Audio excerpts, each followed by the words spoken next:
bienvenidos a Radio Uruguay, bienvenidos a La Máquina de Pensar. Arrancamos aquí, amigos, las 20:01 en la Ciudad Vieja, con Nano manejando los controles de esta máquina de pensar y con el flaco Germán en la puesta a punto. En una semana, amigos, ustedes ya lo saben, porque lo hemos dicho y lo vamos a decir durante varios días, en el que vamos a hablar de novela, teatro, cuentos, ensayos. Va a haber mucha música, o por lo menos va a haber bastante música, memoria y un libro que nunca, pero nunca es el mismo. En novela estuvimos hablando ayer, prácticamente, bueno, más de la mitad del programa, con Jaime Monestier, sobre su última novela que se llama La Última Primavera, apuntes para una novela policial. Y estuvimos hablando de música y de memoria con Rubén Olivera sobre, haciendo memoria, el concierto que va a ocurrir este domingo en el Teatro Solís, este domingo 23 de agosto a las 20:30, con una entrada única. Podrán ver, entre otros, a Daniel Briglietti, Fernando Cabrera, Laura Canoura y Mauricio Ubal, entre otros muchos, ¿no? Porque va a haber también proyección de videos, especialmente hechos para la ocasión, sobre la temática, y también va a haber teatro, va a haber por lo menos 2 monólogos de teatro, uno de ellos de Gabriela Iribarra. Esto obviamente porque hace 20 años que se hace la Marcha del Silencio, se cumplieron 20 años, y bueno, se generó este disco Haciendo Memoria, que se va a estar vendiendo ahí en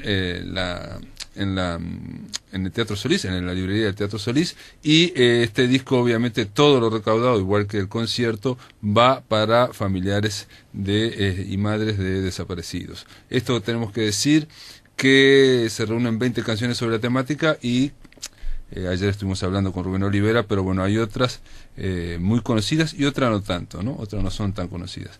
Hoy vamos a tratar de conversar de teatro, sobre una obra de teatro que está en la Gringa Teatro, ahí en Galería de las Américas, 18 de julio, y bueno, mañana volvemos a volver con la música con Luis Fernando Iglesias, y vamos a estar hablando de cuentos con un escritor, su primer libro de cuentos, Javier Montiel. Decirles, amigos, que el domingo estuvimos ahí en esta obra de teatro llamada Dulce Veneno. Se trata de una reposición de esta actriz y dramaturga Raquel Diana. Raquel Diana es muy conocida aquí, ustedes saben que es multipremiada. El último premio Onetti de dramaturgia contó con Raquel Diana. Ella, esta obra llamada Dulce Veneno, que está definida como una especie de comedia policial melancólica, recibió también en su momento el Premio Nacional de Literatura, obviamente en la categoría de comedia en dramaturgia. En esta obra, que es Raquel Diana su autora, está, y que dirige ella, actúan Gustavo Alonso, Alejandro Camino y María Clara Vázquez. Esto va, amigos, y lo van a saber, lo voy a repetir durante este programa, pero para aquellos que quieran ir a verla, los viernes y sábados a las 21:30 horas y los domingos a las 20 horas, que es cuando fui yo, y esto es en Galería de las Américas, en el Teatro La Gringa. Y para hablar de esta obra vamos a darle la bienvenida a esta chica que estábamos diciendo que es multipremiada. ¿Cómo le va, Raquel Diana? Muy bien, muy bien. Acérquese un poco al micrófono, Raquel Diana. Vamos a tratar de hablar de esta obra, Dulce Veneno, que no es la primera vez que se ¿no? Es una reposición, ¿no? ¿O no? No, en realidad tuvo solamente una puesta en escena que de un grupo anterior, de otros actores. Sí, que fue de un grupo que trabaja personas con capacidades diferentes. Porque vi un video en YouTube, todos. Estaba, sí, vi un video. Teatro para todos, creo que es. Teatro para todos. Sí. Sí. Yo vi el video y pensé que eso ya había sido Eso fue el año pasado, no el otro, que hicieron una apuesta muy exitosa. Además hicieron una función en el Teatro El Tinglado. En el Tinglado, en llenos absolutos. Mirá. Y tiene que ver con ese planteo, digamos, un planteo que no es el de esta obra, ¿no? El de ahora, claro, ¿no? ellos, tomaron la pieza, hicieron su versión, su interpretación. Y obviamente no la dirigiste vos tampoco, esta sí la dirigís, ¿no? Claro. Pregunta. Tampoco eran actores profesionales. Ah, ¿no? tampoco eran. Eran personas con capacidades diferentes. Perfecto, ahora te entiendo. Sí, porque vi el video, pero bueno, vi un poquito, ¿no? Aunque alguien podría discutirme, es también una apuesta profesional, con actores que tienen su peculiaridad, pero bueno. Dice 4 de agosto de 2012, en el Teatro Tinglado de Montevideo, del Uruguay, claro, como que ese era el estreno de esa compañía. En este caso, dirigís vos, sos la autora y dirigís vos, ¿no? Muchas veces lo haces. Lo he hecho y siempre digo que no lo voy a hacer nunca más. Porque si algo se dice en el teatro es como que, por lo menos yo lo he escuchado, digamos que el autor, para los directores, el mejor autor es el autor muerto. Esa frase, lo has escuchado, ¿no? Sí, lo he escuchado, pero es una frase vieja. ¿Sí? Creo que ya no... Porque antes los autores teatrales eran únicamente autores de escritorio. Ajá. No eran personas vinculadas al teatro. Entonces, claro, de repente escribían unas frases que eran imposibles de decir. Y había que, manipular y los actores siempre moldear. modificamos. Bueno, si hay una palabra, hay una frase que tiene 10A corridas, bueno, claro, cambiamos una palabra, modificamos algo. Y bueno, y los autores de escritorio se sentían muy molestos. Pero en la medida que cada vez más los dramaturgos son personas vinculadas al hecho escénico, ya no sucede eso. Porque también el haber pasado por el escenario alguna vez te enseña que todo es modificable. Eso te iba a decir, digo, sabés que digamos que el guión no es de hierro, como decía Hitchcock, ¿no? En su caso, ¿no? Sí. Digamos, no es de hierro, digo, lo que los actores hacen es precisamente lo moldean. Lo moldean, crean un y le agregan otra cosa, le agregan. Yo siempre digo que por lo menos le agregan un 50% más, ¿no? O sea, el texto solo es el 50%. O no sé, o capaz que le agregan más todavía, ¿no? Porque claro, el mundo de la literatura es un mundo ahí, en un plano solo, con sus reglas, con su imaginería, y después cuando eso se va al escenario es realmente otra cosa. Sí. Y a veces me cuestiono, bueno, ¿no habré gastado toda mi energía en escribir? Bueno, por eso era la pregunta del comienzo. El que escribe, digamos, proyecta su imaginación, su imagen y en ese texto, ¿no? Pero cuando eso se lleva a escena, cada uno de los que participa está proyectando su imaginación. O sea, es un compendio de imaginaciones que obviamente no tiene nada que ver con el que escribió, digamos, ¿no? O sea, ahora, se produce a veces el efecto ese de deslumbramiento, diciendo, ¡pah! Esto que se deslumbra hasta el propio autor. Y otras veces no se produce. Al revés. Claro. ¿Cómo está estropeando esta frase que era estupenda? Sí. No, puede cambiar hasta el sentido, porque la imaginación de los otros puede hacer una cosa, crear algo nuevo. Y no solo la imaginación, la interpretación, que cada persona tiene derecho a hacer, ¿no? Sí, el cuerpo de la persona. Supongo que al ser el teatro un arte tan colectivo, estamos acostumbrados a estos cambios, ¿no? A esta modificación. Yo siempre pongo como ejemplo los adolescentes, ¿no? Uno tiene un hijo, ¿no? Un nene, una nena precioso, sobresaliente en la escuela, que hacen lo que uno le dice, divino. Y un día, ¿no? Empiezan a contestarnos, hacen otras cosas, tienen su vida. Hacen cosas que no nos gustan, son de otra manera. Ahora son nuestros hijos también, ¿no? Y empiezan a chocar. Es todo un arte, adaptarse a eso y quererlos no es un arte, aceptarlos como son. Aceptarlos y ver que es algo diferente. Eso pasa con el texto dramático, ¿no? Uno lo escribe, tiene una... Yo creo que no es cierto, no sé, pero en general hablando con los colegas, no es que uno tenga una puesta en escena en la cabeza cual, ¿no? No creo que ningún escritor teatral imagine así sea, porque todo el mundo sabe que tiene que tener los mínimos, ¿no? O sea, algo que sea moldeable. Pero además, el tema es que igual, y a veces ocurre, cosas como esta, que no se modifica una sola palabra y cambia totalmente la obra. Absolutamente, claro. Bueno, eso me ha pasado muchísimas veces con otras obras mías que se han hecho en Uruguay y fuera del Uruguay. Porque basta simplemente cómo se va diciendo o cómo se va intercalando una cosa con otra. O la interpretación, ¿no? yo tengo una obra que quizás es una de las obras más representadas por ahí, ¿no? Y es una obra de mi generación, pero sin embargo la hace mucha gente como más grande, ¿no? Entonces siempre me parecen unas puestas como sesentistas. Claro, y se toman en serio cosas que yo las ponía como chistes. Lo que yo te digo, que cada uno proyecta también su imaginación. Pero está bueno, es una interpretación, ¿no? Es decir, bueno, con el humor pasa muy seguido eso, ¿no? Que yo escribo algo y me lo toman en serio, por ejemplo, ¿no? En algunas interpretaciones. O al revés, se ríen de algo que para mí era muy serio. Y bueno, pero es parte del juego, ¿no? Por ejemplo, uno puede escribir o puedes escribir vos algo y de repente lo pensás un poco lento y alguien lo hace recontrapicado, como si fuera un rap o lo que fuere, y son las mismas palabras y las mismas letras. O sea, se mantuvo todo perfecto. O sea, yo me acuerdo una gran dramaturga argentina, la más grande quizá de todos los tiempos, que yo la admiro mucho, que es Griselda Gambaro. Ella me decía, yo no voy a los estrenos. Yo no voy a ver mis obras porque la paso mal. Mirá. Salvo que sea un amigo. Y yo he pensado mucho en eso y finalmente no, bueno, aprendí que esto es así. Este juego es así. Pero en tu caso, cuando coincide la autora con la directora, igual hay un montón de gente en el medio, digamos, ¿no? O sea, claro, y se hace con personas. Sí, absolutamente. Y se hace con una dialéctica con las personas. Y por suerte con mucha más riqueza, ¿no? Porque yo apenas cuento con mi propia imaginación. Sin embargo, cuando estás cotejando con otras personas con que tienen su historia, su imaginación, su mundo, es mucho más rico. Aquello de eso que se dice de que, a ver, hay actores que te dan más posibilidades, ¿no? Pero claro, todos los actores 10 posibilidades siempre, o 15 posibilidades en torno a cómo se puede decir algo. Yo tengo una enorme pelea con los poetas, ¿no? Yo tengo muchísimos amigos poetas, leo mucha poesía, me gusta muchísimo y cada tanto trato de hacer espectáculos de poesía, ¿no? Y la discusión es que, claro, cuando yo leo un poema, cualquier actor lee un poema, hace una interpretación que no siempre le gusta al poeta. Y en algún lado tienen razón, porque cuando el poeta escribe hay muchísimas interpretaciones posibles. Sí. El actor elige algunas.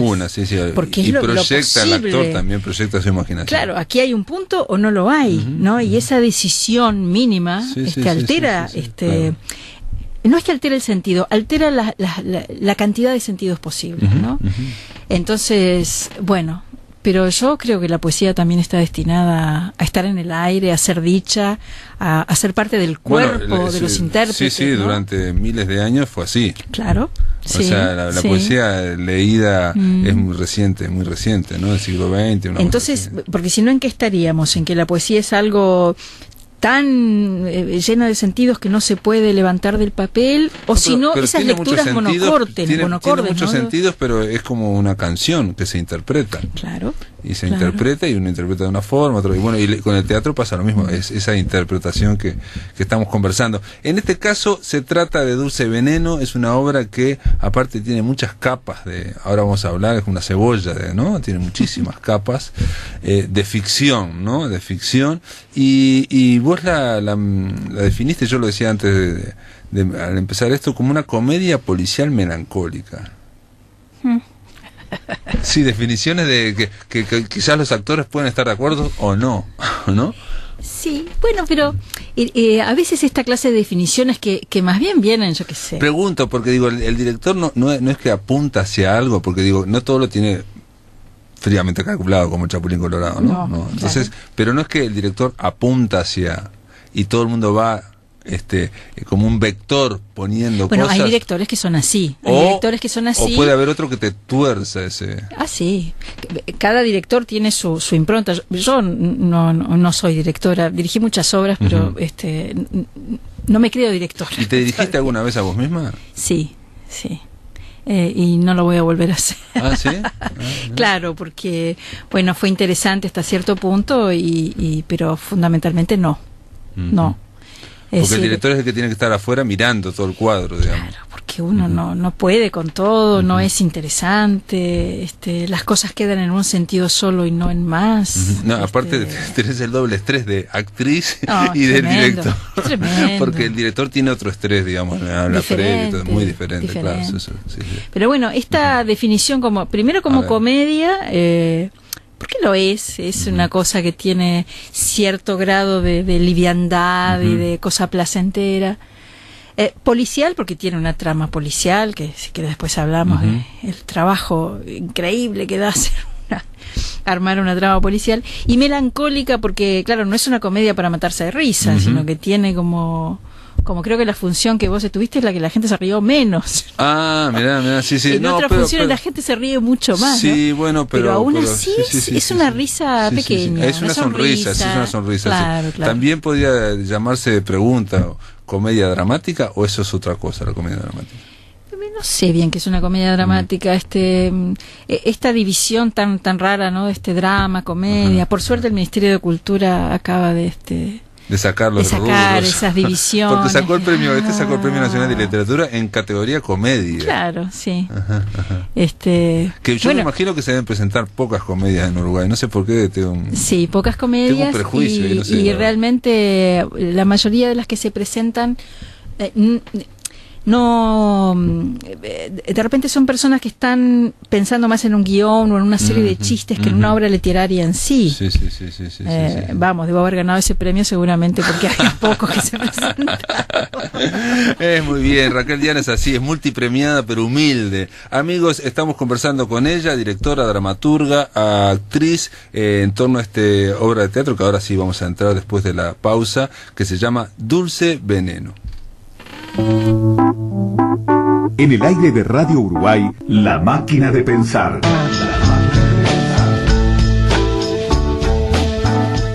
Vamos amigos, aquí en La Máquina de Pensar con Raquel Diana. Estamos conversando en torno a Dulce Veneno. Se dice al inicio, digamos en la previa, en la presentación de la obra, que ahí es un policial, o se lo presenta como un policial, pero también como que hay un cruzamiento de muchos autores, muchas ficciones, hay muchas, ¿no? Se menciona obviamente a Cervantes, al Quijote, a Lope de Vega, a Kafka, se menciona a otros más.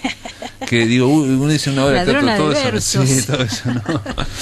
Bueno, por un lado está así el Quijote ahí como referencia. Bueno, uno de los personajes prácticamente es como si fuera el Quijote moderno, ¿no? Sí, un Quijote, un Sancho y una Dulcinea. Ah, claro. El Sancho es Alejandro Camino, que es un taxista, un tachero, que es lo pragmático totalmente. Es increíble ese esquema, pero cómo se funciona, ¿no? Hace poco vi una película, Nebraska, no sé si la viste, que es en blanco y negro, y es exactamente este esquema, lo vi como el padre que es viejo, que tiene una idea quijotesca, y el hijo que lo acompaña, que es la realidad, no sé qué, que no sé cuánto, y bueno, y van así. Y bueno, porque esta contradicción, realidad, ilusión, realidad, ficción, nos acompaña siempre, ¿no? Y también hay un pequeño relato de Kafka que dice que en realidad el Quijote no existe, sino que el único que existe es Sancho, que inventa el Quijote para tener un loco que ande haciendo sus cosas mientras él mantiene una vida sosegada y tranquila. ¿Ese es un relato de Kafka? De Kafka. No conozco. Y también hay un relato de Marco de Nevi que dice, el argentino, que dice que solamente existe Dulcinea, que es la que inventa el Quijote, para que haya un hombre que salga a tener aventuras y sea para buscar su amor y merecerla, ¿no? Y bueno, y Segismundo y la vida de sueño, Calderón de la Barca, ¿no? Y los sueños, ¿no? Porque esta chica, o sea, a mí me hizo acordar en un momento, y digo, uno levanta asociaciones, esas películas de Guy Ritchie o de Quentin Tarantino, donde uno ve a los actores, a los personajes, que cada uno va caminando a su perdición, no van encontrándose, y hay un equívoco y todos van a su perdición, y ellos van lo más contentos, y ese es el tema de comedia, por más que sea su perdición, y por más que vaya, por ejemplo, vaya a haber balazos y probablemente vaya a haber violencia, hay una cosa media cómica en ver a la gente que va es que, bueno, que está mintiendo comedia, y que va camino a su perdición, es ¿no? una comedia melancólica precisamente por eso, porque los personajes son graciosos a pesar de ellos, ¿no? Claro. Y otra referencia que bueno, que no está explícita, pero está ahí como gran maestro y tutor, es Chekhov, ¿no? Que bueno, que tenía esos personajes en el teatro y fundamentalmente en su narrativa, personajes entrañables, personas buenas, simples. Sí, en general cotidiana, ¿no? Claro, muy que sencillas. tienen una peripecia dramática, ¿no? En general son personas sencillas que tienen muy complejas interiormente, ¿no? Sí. ¿No? Sí. Con mucha fantasía o con mucha vida interior, digamos, Claro. por más que tienen vidas muy sencillas. Pero ¿no? que causan gracia a pesar de sí mismos, ¿no? Hay solo una referencia en un momento, el personaje de Alejandro dice que mi padre me decía que en mi pueblo había un hombre que estuvo años planeando suicidarse y cuando por fin se decidió, se tiró al río y había bajante. Sí. Bueno, eso es de Chekhov, de alguna parte. Pero esa... Bueno, pero mencionaste en un momento a Neruda, a mí me gusta cuando... y hace un chiste que no lo vamos a decir acá, pero es muy bueno ese chiste. Solo eso y un chiste. Sí, porque aparte está hecho todo muy rápido. Y todas estas capas, yo pensé cuando lo veía, pensé porque estos personajes, ese tachero, esa muchacha que es la esposa que trabaja en cajera de supermercado, y ese Quijote moderno, ¿no? Ese hombre que está ahí, que vive para los libros, hablan al público. Un pobre tipo también, ¿no? Sí, bueno, vive entre los libros, ¿no? Vive entre los libros e incluso él no escribe, él es contable, digamos, que hace el inventario, ¿no? Es el que hace... Y aparte, en una época de computadora. Bueno, hay una cuestión tipo Saramago, parece, ¿no? Esa idea, ¿no? Sí, del Don José, ese que está escribiendo, y que tiene una gran vida interior también, que nunca hizo absolutamente nada, lo dice él, ¿no? Bueno, estos personajes van mirando al público y van explicando uno a uno, ¿no? Y sobre qué es lo que pasó, eso es el planteo, ese sería el planteo policial. Claro, está estructurado la obra está estructurada con el comienzo y el final tienen que ver. Al principio uno de los personajes se dirige al público y dice que viene acá, bueno, eso es un intento de introducir una cosa que bueno, que en la dramaturgia contemporánea utilizamos mucho, que es la metateatralidad, ¿no? Esta cosa de, bueno, acá, señor espectador, usted no viene a que le hagamos creer que esta obra se desarrolla en tal tiempo y tal lugar y usted se lo cree, sino que, bueno, esto es un teatro y acá va a suceder una fábula que es así. Y hay una serie de interrogatorios, los personajes declaran. Por eso, esa idea de la declaración frente a jueces que pueden ser los autores, los espectadores, me hizo acordar al esquema de Rashomon, que no está planteado, pero el tema de, pasó algo en el bosque, no sabemos lo que pasó y cada uno va a dar su versión. Y la van dando, ¿no? Y la van dando. Incluso en un momento dice, ahora el que habla es el muerto. Gracias. pero pensar, digo, ese esquema es muy digamos, ¿no? Bueno, no, con Rashomon la distancia es infinitesimal, enorme, ¿no? porque Rashomon tiene unas resonancias metafísicas mucho más hondas, ¿no? Bueno, simplemente son personas que frente a un juez o un investigador van tratando de contar la historia de qué fue lo que pasó, cómo llegaron a... ¿no? ¿Cuál fue el crimen? ¿no? Y cuál fue su participación en el crimen, ¿no? Y en este caso hay algo que no sabemos qué fue lo que pasó, que fue una cosa muy muy importante, o sea, hay muerte, se sabe, o sea, se está hablando, ¿no? Y pero no se sabe qué es lo que ocurrió, digamos. Esa es la intriga, aunque insisto que más que nada el tema es ver el desarrollo de esos tres personajes que siempre están de a dos, ¿no? Prácticamente, salvo al final, digamos, se van como... Bueno, eso es importante porque... Para hacer esta obra yo hice una prueba que fue decir, bueno, el teatro contemporáneo tiene unos desarrollos poéticos, de uso del espacio, que bueno, que no tienen a la trama o al entretenimiento como centro, ¿no? Y bueno, ¿cómo sería, toda esta cantidad de filosofía y poesía y literatura que yo tengo en la cabeza que para es parte, digamos, de tu estilo personal también? Claro, como en una trama de entretenimiento. Y bueno, y en ese sentido el policial es maravilloso como entretenimiento, ¿no? Y bueno, y otra cosa que es clave, ¿no? El teatro es interesante, a lo mejor todo el arte, pero el teatro es interesante si el espectador sabe más que el personaje. Esta es una clave muy simple, pero que es la que mueve el interés. ¿Y cómo sería eso, digamos? Y bueno, es como, ¿viste en la televisión cuando hay una telenovela y se están por besar ella y él? y son hermanos, pero ellos no saben que son hermanos, ¿no? Entonces uno mira y dice, ay, que no se besen, que no se besen. Una tensión terrible, ¿no? Sí. Y los personajes no saben. Bueno, esa cosa de permanentemente el espectador saber más. A ver, el primer policial de la historia es Edipo Rey, ¿no? Hay una peste, entonces lo vienen a ver, Edipo, para que esta peste se vaya, hay que encontrar al asesino de Layo. Edipo se pone como investigador. Como detective, se va investigando. Y vienen los testigos. El público sabía todo. Sabía del mito de Edipo, sabe que es el asesino del... Y sin embargo es interesante. Y bueno, y sí, cuando frente a cualquier entretenimiento es interesante el ejercicio ¿no? De ver cuánto de eso hay en la trama. Bueno, un poco yo lo dije, te acordás al principio, digamos, esa idea de cuando los personajes van hacia su perdición, todos mienten, ¿no? Pero van a caer en sus propias mentiras, y uno sabe, y eso genera también genera una gracia, un humor, porque me acordaba, hay una frase de Samuel Beckett en una obra que a mí me impresionó mucho, que es Final de Partida, Fin de Partida, donde dice Samuel Beckett, uno de los personajes dice, no hay nada más cómico que la tragedia humana. Claro, pero uno lo ve cuando Chaplin ¿no? Pisa una Habana y se cae en las escaleras, no sé qué, nos reímos, digamos, y aquí también van los tres personajes hacia su perdición y genera una sonrisa. El problema, así lo decís, sí es encantador, pero es un laburo chino, No, claro. Me acuerdo de tener papeles blancos en las paredes donde iba poniendo la cantidad de datos, porque finalmente es qué dosis de información le vas dando al espectador para que la trama mantenga interés. Claro, para que avance, pero que no se... Entonces, por eso están de a dos, porque el tercero no sabe, ¿no? Y también por mi torpeza. Yo siempre digo que yo no he llegado, ¿no? De Esquilo, Eurípides, Sófocles. Yo ni Sófocles, porque dialogar tres a la vez me da un trabajo gigantesco. Estoy dialogando dos y apenas puedo, ¿no? Pero más allá de eso, en este caso,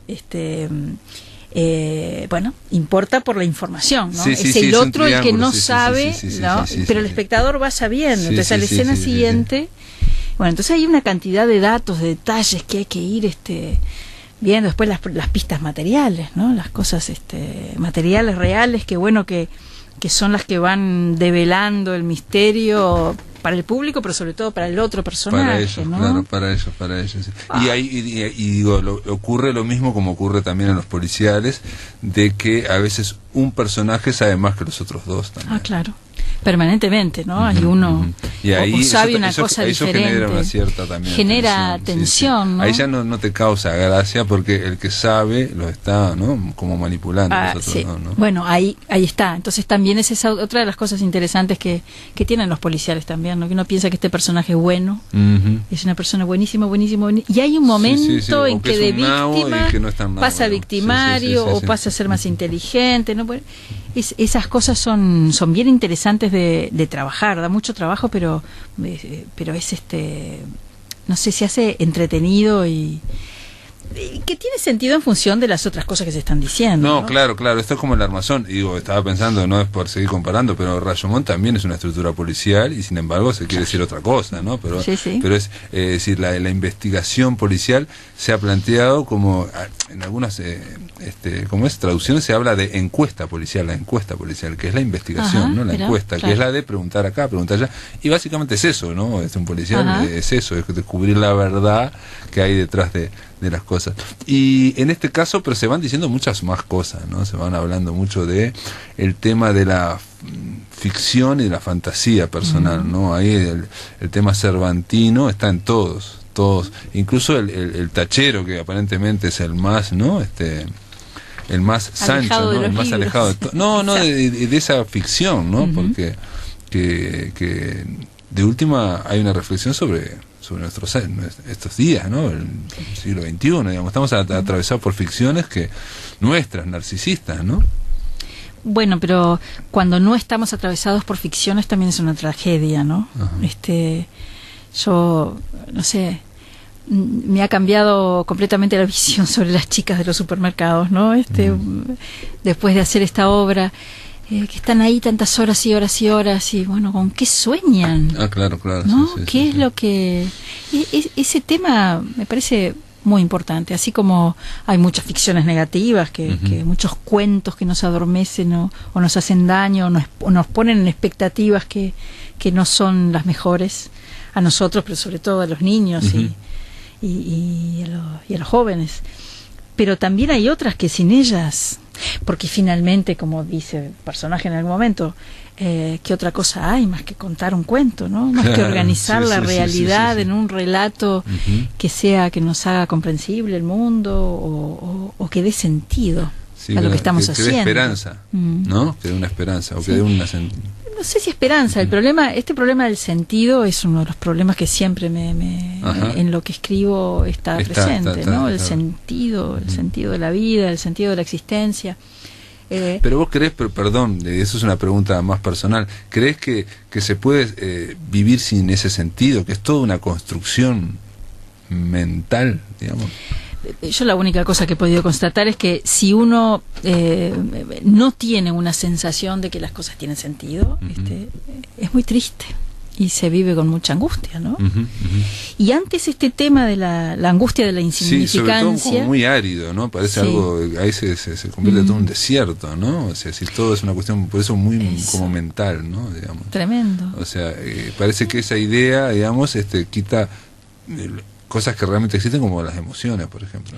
Por ejemplo, ¿no? y antes era un tema típico de la gente mayor, ¿no? De la cercanía de la muerte, la angustia de la insignificancia. Claro. ¿Qué significa mi vida? ¿Qué sentido tiene lo que he hecho? Claro. ¿Tiene algún sentido? ¿Qué soy? Pero me parece que en el estado que están las cosas ahora casi todo el mundo lo siente, incluidos los niños, ¿no? Esa pregunta ¿qué sentido tiene? Quizá porque hay muchos en la vuelta y son confusos, o quizá porque hay un desierto, ¿no? El desierto de lo real. El desierto de lo real, o hay mucha información, o quizás la gente también está, no sé, de alguna forma madurando de alguna forma, ¿no? No podría ser, ¿no?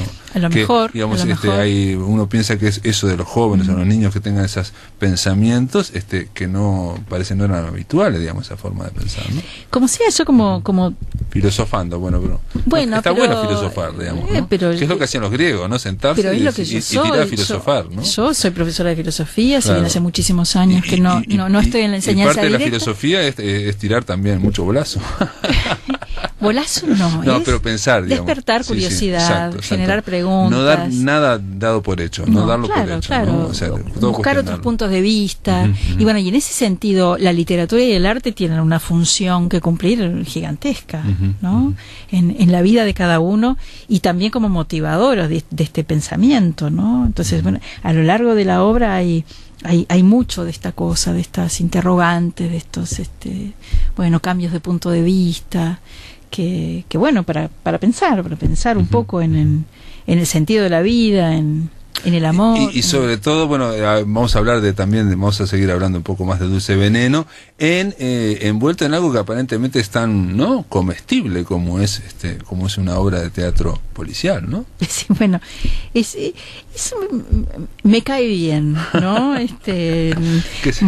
El haber podido hacer eso me cae bien. No sé si seré capaz otra vez, porque son distintas cuerdas, pero ¿no? esa cosa de entonces hay algunos parlamentos que mirá que son unas filosofadas que solamente son comestibles, como decís vos, si van a caballo de una trama y que la gente las acepte, ¿no? Sí, yo creo que en ese sentido sí, no se sienta nunca, digamos, ese peso, digamos, filosófico. Siempre tenés ese estilo, digamos, o digamos, no es un estilo, es una constante, hablando constante, el tema de las preocupaciones filosóficas, ¿no?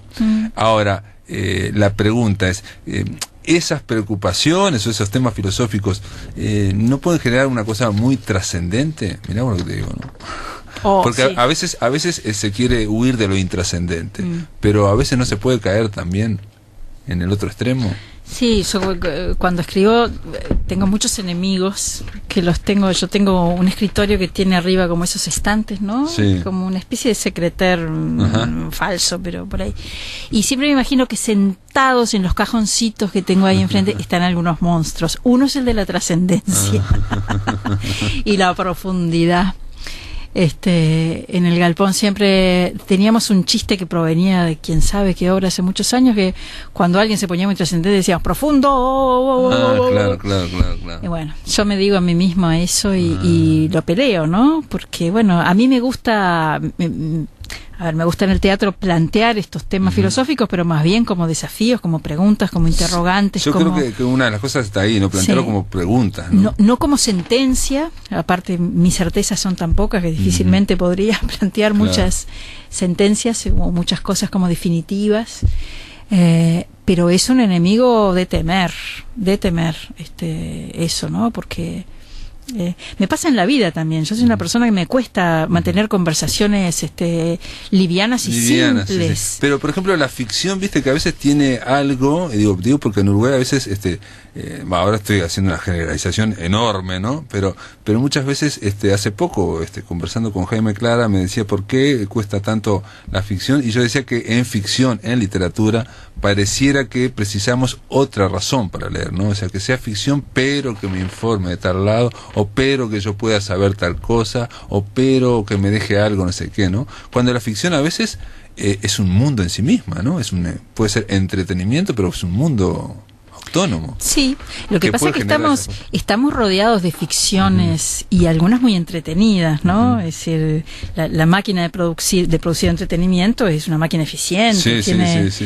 Entonces, claro, cuando vas a una novela, no sé. La otra vez estuve tratando de leer esas novelas que a veces encontraba la fórmula que para adolescentes que tienen 1500 hojas cada que son enormes, páginas cada una, y bueno, a ver, capaz que me doy cuenta del secreto y me hago millonaria.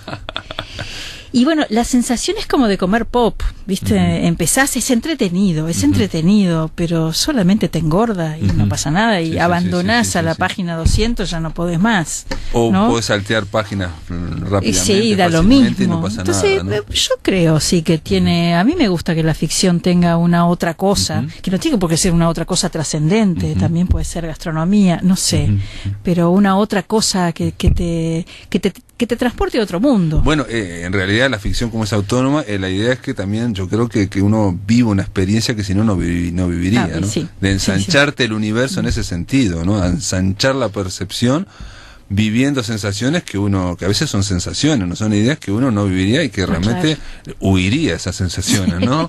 Pero digo, el arte lo que te da la posibilidad de hacerlas sin las consecuencias, que pueden ser nefastas a veces. Sí, alguna consecuencia siempre hay, ¿no? No, pero siempre. Bueno, pero no físicas, digamos, de sensaciones. Por ejemplo, sensaciones políticamente incorrectas. Sí. ¿No? Pero hay daño, siempre hay daño. Parece que uno no sale igual, no.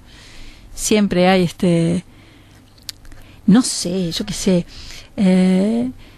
Uno lee El jugador de Dostoyevsky y no sé, me pasó a mí, creo que le pasa a mucha gente, hay una comprensión tan cabal del tema de la ludopatía, ¿no? De la adicción, y yo creo que entré una vez a un casino y fuera del Uruguay, porque era lo único que estaba abierto, y no tengo más relación con esa cosa, ¿no? Pero sin embargo, he sentido, esa angustia, esa cosa espantosa, veo las caras de la gente, no sé.